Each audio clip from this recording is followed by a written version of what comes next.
Guys, for today's video, papalagpasin ko na sana to eh. Kaso kasi nakakairita na binobombard ako ng mga ganitong ads sa Facebook.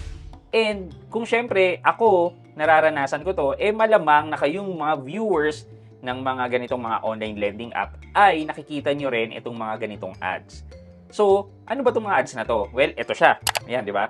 So, kala nyo sa simula, normal na ads, yes. Pero kung hindi nyo napapansin, yung daily interest rate niya na pinapakita niya na sobrang baba daw ng interest, which is 0.05% per day.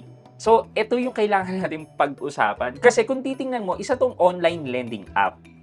And sa mga na-review na nating mga online lending app, parang kukunti lang sa kanila yung totoo talaga na kung ano yung ina-advertise nila, yun ang ginagawa nila. Well, kung gusto nyo malaman kung tama ba itong ina-advertise nila at makakahiram ba kayo dyan, okay ba ang interest rate dyan, at hindi kayo lolokohin, well, samahan nyo ako, pag-usapan natin yan.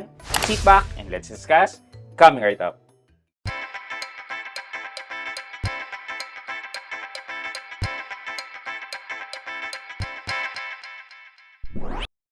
Hi guys, this is Pat and you're in Pat Quintos Review TV.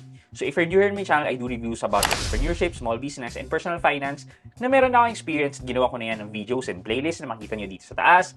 At kung bago ka dito sa channel ko, you may want to consider subscribing to my channel.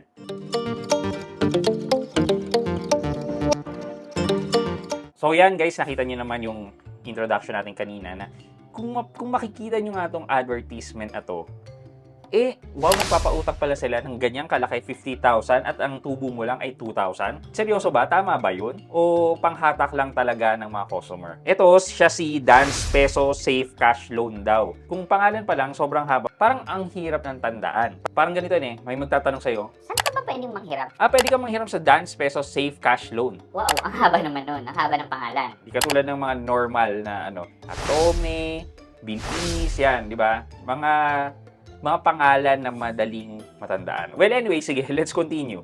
So, sabi dito, mababang interest kada araw at 0.05%. Sabi dito, maaari kang makakuha ng pautang na hanggang 50,000 pesos upang malutas ang iyong mga agarang pangangailangan. Wow, pwede daw tayong umutang ng up to 50,000 pesos. So, ito, pautang daw niya is 50,000, tapos ang buong babayaran daw natin pag 50,000 ay 52,400 at ma-approve ka or kukunin mo within 5 minutes lang daw. Ang term daw niya o termino ay 365 araw. Tapos ang rate ng interest ay 0.05% per araw. So nakalagay dito Maya, GCash, tapos may SEC na logo. Parang ginagamit nila itong mga logos na to para mahikayat kayo. Okay, so sino ba tong Dance Peso na to? And legit ba talaga siya? Well, kung titingnan natin si Dance Peso, ano siya? Under siya ng company na Uniban Credit Corporation. And when I check si Uniban Credit Corporation sa SEC website, makikita ko na, so legit naman siya. Ni-register siya ng July 16, 2010. So medyo matagal na siya. And then, ang registered interest rate neto kay SEC website ay 20% per annum. So, meaning na around 2% per month ang maximum na dapat na monthly add-on interest rate niya para maging 24% per annum. So, now na nakita na natin na legit naman pala siya, well, legit ba ang mga sinasabi niya? Makikita natin si Dance Peso ngayon sa App Store lang. Pero merong mga third-party app installer na makikita niyo si Dance Peso. Hindi ko alam kung bakit siya nawala sa Google Play Store pero wala na siya ngayon. Okay, kung titingnan natin itong ina-advertise nila. So sabi niya, Dance Peso, borrow up to 50,000. Ganyan daw. Simplified registration, so madali lang daw. Swift approval, rapid fund transfer. So mga usual na mga sinasabi ng mga online lending apps. And then personalized user experience. Mga parang wala naman nakaka-entice talaga. Hindi ko ipapakita sa inyo kung paano mag-register kasi parang tinuturoan ko na rin kayong umutang sa kanila. Ang gusto kong makita ninyo is tama ba mga ina-advertise ni Dance Peso at kung meron siyang mahihikayat na customer, yun din ba ang mararanasan niya or ma-experience niyang interest rate? So ito, pag pumunta tayo dito sa App Store, makikita natin na may 4.8 star rating siya. So, nasa 4.2K ang mga nag-rate sa kanya. And kung titingnan mo naman, parang legit naman. Ayan, 5 star. Ito, meron lang isa. Sabi naman dito, even after being paid the whole loan with penalties, it started at the app that I don't have more loans anymore. Yada, yada, yada. Pero in short, nakapagbayad na daw siya, pero sinisingil pa rin siya ng mga collection agents ni Dance Peso. Ito, waiting will change after. Hope it will be approved. Hope it gets approved. Will change after approval. So, makikita natin dito na hindi naman talaga full app experience ang rating dito. Anong ibig sabihin ng full app experience? Meaning, wala pa yung result ng application ng loan, kailangan mo na kagad mag-rate. So, di ba, parang may kapalit yung application mo. Ito namang mga nanghiram is umaasan, ma-approvean, ni-rate nilang 5 stars si Dance Peso. Okay. So, muna na tayo sa juicy part, which is the calculation ng interest rate. So, unahan ko na lang din kayo guys, when you download this app and try to install it and try to apply, makikita nyo sa app na unang walang interest. Pero kasi, kahit na sinabi na walang interest, well, parang nandun na rin, nakapaloob na rin yung interest nila sa service fee, which is napakataas ng service fee. Meron din ganitong legit app kay Maya Credit na ang interest ay kasama na sa loob ng service fee. So, parang nakapaloob na talaga ang interest sa service fee. So, another marketing tactic to ng Dance Peso. Dito sa example na to, ang loan amount is 3,000 pesos and then ang service fee ay 1,140.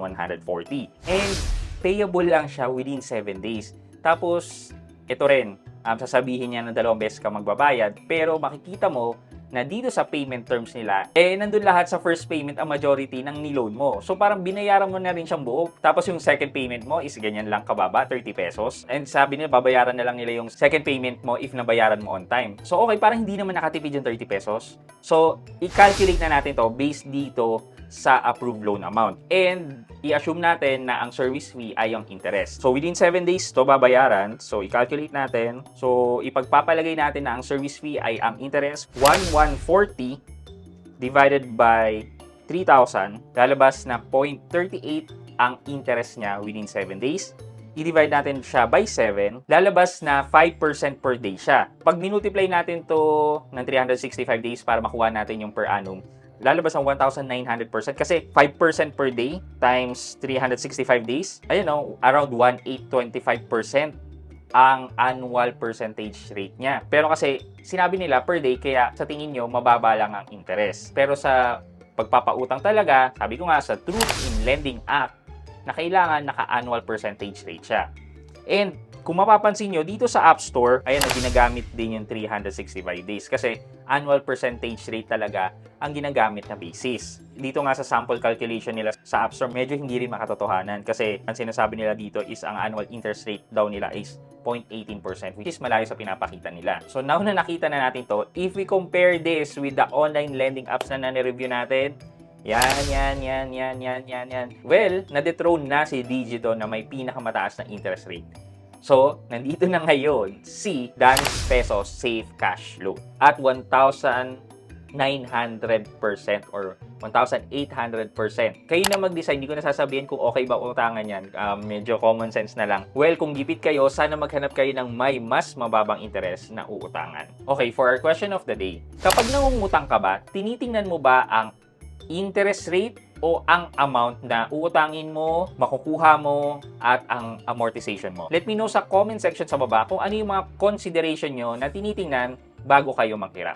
So yun lang muna po for today's video, but before we end this video, mag-shoutout muna tayo at shoutout kay at Irma Yungab 9106. Sabi niya, shoutout po. Since napanood ko yung mga vids nyo, nag-open na din ako agad ng C-Bank and now you have a passive input dito sa GoTime. I'm still thinking na din to open. Salamat po sa info. It's a big help. #road to 75K. At Irma Yungab 9106, maraming salamat po sa feedback nyo na na-appreciate ko po na nakakatulong yung mga videos ko sa inyo. Thank you so much. So yun lang muna po for today's video. I hope you could like this video, leave a thumbs up, and if not, wala nang problema dyan. But continue to support me by subscribing to my channel by clicking the subscribe button and also the bell button sa tabi ng subscribe para makareceive kayo ng latest notification sa lahat ng upload ko. Again guys, this is Pat Quinto and you're in Pat Quinto's Review TV. Bye-bye!